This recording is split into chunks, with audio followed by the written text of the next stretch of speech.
महाराष्ट्र के उप मुख्यमंत्री माननीय श्री देवेंद्र फडणवीस जी से मैं संबोधन हेतु प्रार्थना करती हूँ।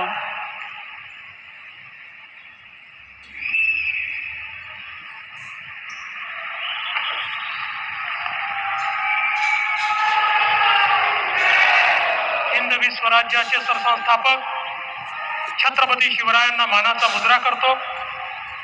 भारतीय राज्यघटनेचे शिल्पकार भारतरत्न डॉक्टर बाबासाहेब आंबेडकर यांना मानवंदना अर्पित करतो आणि आपल्या महाराष्ट्राच्या वतीनं आणि पालघरच्या वतीनं अखिल विश्वातील सर्वाधिक लोकप्रिय नेते आणि आपले प्रधानमंत्री माननीय नरेंद्र मोदीजी यांचं हार्दिक हार्दिक स्वागत करतो। मंचावर उपस्थित माननीय राज्यपालजी, लोकप्रिय मुख्यमंत्री एकनाथराव शिंदेजी, उपमुख्यमंत्री अजित पवारजी, मंचावर उपस्थित सर्व केंद्रीय मंत्रीगण, केंद्रीय राज्यमंत्रीगण, राज्यातले मंत्री, सन्माननीय खासदार, सन्माननीय आमदार, आपले अध्यक्ष आणि उपस्थित सर्व माझ्या माता भगिनी आणि बंधूंनो, आजचा दिवस हा इतिहासामध्ये सुवर्ण अक्षरांनी लिहिण्यासारखा दिवस आहे।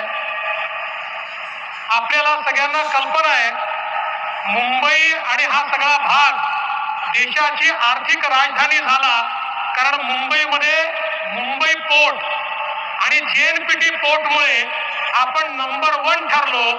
आता त्याच्यापेक्षा तिप्पट मोठं वाढवण बंदर या ठिकाणी तयार होत आहे। गेले 30 वर्ष 40 वर्ष आपण नंबर 1 जेएनपीटी आणि मुंबई पोर्टमुळे राहिलो। पुढचे 50 वर्ष महाराष्ट्र पहिल्या क्रमांकावर राहील या वाढवण बंदरामुळे। आणि केवळ ये संभव हो पाया आदरणीय प्रधानमंत्री जी आपके कारण, क्योंकि 80 के दशक में वाढवण में पोर्ट हो इसकी संकल्पना की गई। ध्यान में यह आया कि पूरे देश में 20 मीटर डीप ड्राफ्ट केवल वाढवण में हमको उपलब्ध है और कहीं नहीं है। इसलिए यहाँ पर अगर पोर्ट तैयार होगा तो भारत एक मैरीटाइम पावर बनेगा। किंतु 1991 में सुप्रीम कोर्ट ने डहाणू का नोटिफिकेशन निकाला, एक कमेटी तैयार की और जन्म से पहले ही वाढवण पोर्ट की मृत्यु हो गई और उसके बाद सबने कह दिया अब ये पोर्ट बन ही नहीं सकता। लेकिन 2014 में प्रधानमंत्री जी आपकी सरकार आई, आपके आशीर्वाद से महाराष्ट्र में हम सभी को काम करने का मौका मिला और आपके आशीर्वाद से हमने इसे वापस जो डहाणू नेचुरल अथॉरिटी के बाहर था और एक ऐसा राइट ऑफ वे जिससे पर्यावरण को कोई धोखा नहीं हो सकता, और उसके कारण ये जो 91 का नोटिफिकेशन था उस नोटिफिकेशन से ये वाढवण पोर्ट बाहर निकला और आपने इसको नेशनल पोर्ट का दर्जा दिया। और मुझे बहुत खुशी है, सुप्रीम कोर्ट तक हर जगह हम लोग जीतते गए और आज की ये परिस्थिति है कि वाढवण का शिलान्यास आपके हाथ से हो रहा है। और मैं ऐसा कहता हूं, किसी भी देश के इतिहास में एक ऐसा वाकया होता है जो देश के लिए टर्निंग पॉइंट होता है।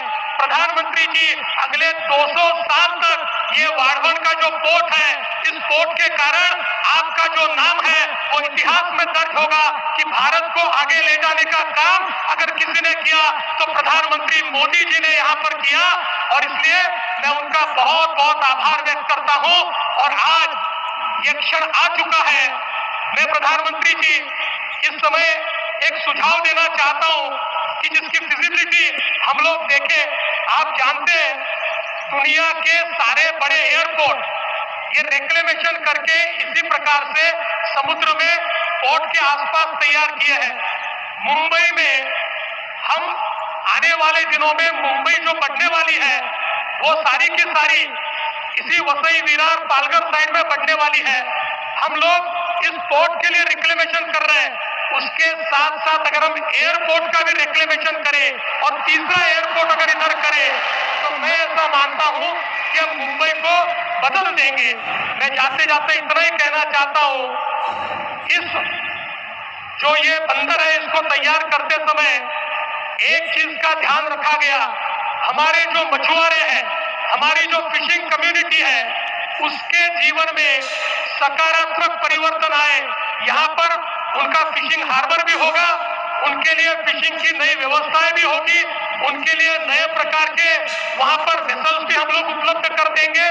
और इतना ही नहीं, ये भी तय किया यहाँ के फिशरमैन और यहाँ के आदिवासियों को ही ट्रेनिंग देकर उनको ही यहाँ पर जॉब दिए जाएंगे। 1 लाख अवसर यहाँ पर तैयार होंगे, वो यहाँ के आदिवासियों को, यहाँ के ओबीसी को और यहाँ के फिशरमैन को देने का निर्णय किया। और मैं जेएनपीटी का आभार व्यक्त करता हूँ, उन्होंने उसका ट्रेनिंग भी शुरू कर दिया है और जल्दी ही इन सबको बहुत अच्छी नौकरियां मिलेगी। तो यहाँ की लोकल कम्युनिटी को बिल्कुल डिस्टर्ब किए बिना देश का सबसे बड़ा पोर्ट बनाने के लिए प्रधानमंत्री जी आपको बहुत बहुत धन्यवाद देता हूँ और अपने शब्दों को विराम देता हूँ। जय हिंद, जय महाराष्ट्र।